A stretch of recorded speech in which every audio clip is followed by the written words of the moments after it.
This is Chuck. And this is episode 1 of a long overdue podcast that I have been anxious to launch for really longer than I'd like to say out loud. And here we are. Here we are, and I'm thrilled and delighted to have my beautiful boyfriend Arieh at my side, who was beyond instrumental in making this fantasy become a reality. So let me tell you how I met Arieh.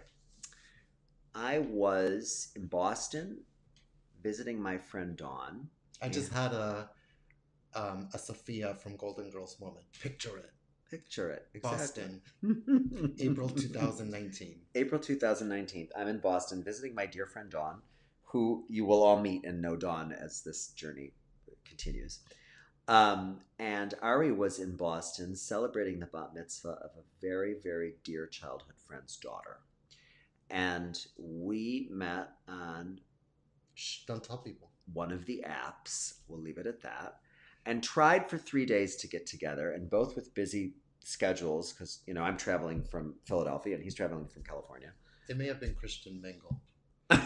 It was not Christian Mingle, I promise, and no offense to Christian Mingle. I mean, I support any app that gets you the joys that you need in your life. Nonetheless, it was not Christian Mingle. Anyways, so Arieh and I finally connected our last night in Boston, and we just had this magical, it was really, really like effortless. It was just effortless on every level. It was effortless emotionally. It was effortless conversationally. Like, it was just like we knew each other forever. And it was such a great feeling. But yet, I lived in the East Coast. He lived in the West Coast. I was absolutely convinced that it would have been a moment in time. And literally, the day later, we're talking. 2 days later, we're talking. 3 weeks later, we're meeting. I don't know where it was, Virginia or here. I don't know how the progression began. At the time, Ari's company had him traveling much more than he currently is, obviously due to pandemic. But with that said, all of a sudden it was something. And it was in those early meetings that, again, the whole podcast conversation comes up, the madness of my life, like just all of this stuff that just put us in a very interesting spot. And here we are a year and a half later, and it has been really a very, very fulfilling journey for both of us for a lot of reasons. I want you to explain where you were in your life, Arieh, when I entered your life, and then I will talk about where I was when you entered my life. And, you know, hopefully our listeners can get a better picture of what a saint you are and why you've not killed me yet. But that's a whole nother story. Wow. That's a tall order. Where I was in my life, April of 2019. You know, how to be succinct about it. Maybe the same way that I shared with you that first night when we went out to dinner, because somehow where I was in my life was kind of momentous. It was like a moment in my life, and yet all elements of that kind of got brought up in, like you said, effortlessly in one conversation. So where was I? I was 45 years old. I was in a great place, surrounded by my closest childhood friends, in celebration of one of their daughters' bat mitzvah, like you said, and had just spent 3 or 4 days of what I consider to be the company of the best people I know. And so I was on an emotional high in that respect. And there's also something about having watched my own daughter go through a bat mitzvah, and also my friends' children do the same, that kind of gets me every time. So a lot going on. It's a beautiful chapter. It's something to behold in my heart. I was a year into my recovery. And in a place where I flashed back to my prior trip to Boston, to the bar mitzvah of my same friend's son, several years back, and the way I spent that time there versus the way I was spending it on this trip, relative to being active in my addiction versus in recovery. And I was in a place where I was open to meeting someone, having been divorced for a little bit of time, and in a good place mentally to really be receptive to anyone or to be of any use to anyone. So I was in a great place in my life, A great place. um, and really open. You know, yes, we met on the app, but we started texting really right away. We got off the app and we were texting right away, I and we know, I did like that. gave up my phone number. What was I thinking, people? Creeper. I know, creeper. So we texted and texted and texted back and forth, and we didn't meet for 3 days. 3+ days, 3 days. but with a lot of texting. And my friend said, "Look, what? Who cares? Like, what is this like desire to like meet this guy?" And I remember my answer, and it was because you never know who you're gonna meet, and So true. that's exactly where I was in my life. I was So in that true. mindset, and so I was open to it, and so there I was. Where were you in Well, your life? clearly, after all that, I was lucky because if you could lay your eyes on Arieh, you'd understand exactly why I'd say that. Stop. Handsome, striking, um, piercing eyes, exudes such a level of intelligence, which I just find just intoxicating. You're very sweet, and I'm kind of liking. I'm kind of liking the idea that this medium allows everyone who's hearing this to picture what Well, that sounded like clearly. versus the reality. But thank you. But truthfully, in the eyes of the beholder, but in the eyes of many beholders, Arieh is a strikingly good-looking man. Where was I in my life? I was definitely. I had had a number of single years. I was, near to 5 years of Alan's death. My first husband of 13 years had died due to a series of complications through cancer, and had a aneurysm that exploded during surgery, and it took his life. So I had spent 5 years, kind of, or almost 5 years, kind of redefining who I was and what was going to work for me in my life. And up to meeting Alan, I really was primarily a single guy. Like, I had a boyfriend here and a minute there, but nothing really that resonated or made me think about what it was to be coupled. So proceeded with 13, for the most part, good years, and then there I am, a single man. Single and ready to mingle. Single and ready to mingle, but single in a way that, here I come back to the plate. I come back to being a single person in the generation of apps, in the generation of online dating, and like, how do you go about this? So anyways, through a handful of years that led me up to meeting Arieh, I really had gone on a pretty extensive exploration and self-discovery about all of the things that would make a relationship work for me. So after our missed attempts but tremendous texting up until the meeting, when Arieh and I sit down at dinner, and Arieh just opens up and tells me about being divorced, father of three, in recovery, and all of this, and I'm like sitting at the table, and where some people would have been like white knuckled, I was literally like, oh my God, I have met like probably the best candidate I could ever meet to start a relationship with. So to all the listeners, if you're looking to meet somebody, pack up all your baggage, roll it into that first date, and go see Chuck. and lay it all out on the table, because somebody, they may be a little sick, but somebody is going to want to look at all that and think that it's fantastic. But I looked at all of that not at all as baggage. I looked at all of that as, this is someone who's willing to expose himself. This is someone who is willing to say, this is me.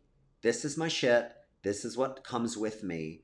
if this is too much for you in the first 45 minutes, then I'm not the guy for you. So I was so struck by the rawness that Arieh presented.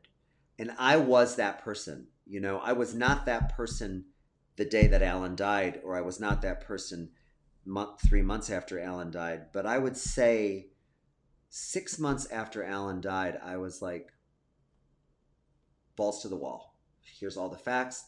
These are the things that'll work for me. These are the things that will not work for me. This is what makes me happy. This is not what makes me happy. And in that process, I really learned me. And my life has been that. Like it for all of the knocks and kicks and pushes and punches, if you can't stand up and be like, okay, what the fuck was that about? Like, why did I have to experience that? So here I am sitting with this handsome man who said, listen, I'm a recovered addict. And I'm thinking, wow, now this is a guy he's lived some rough shit. And how attractive that made him to me.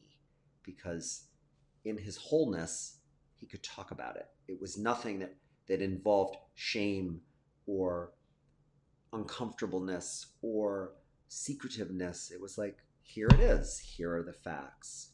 Some people would have gotten up and been afraid of that. I was not afraid of that. That's why, we only have so much power. Like there's a universe that puts people in the right places at the right time.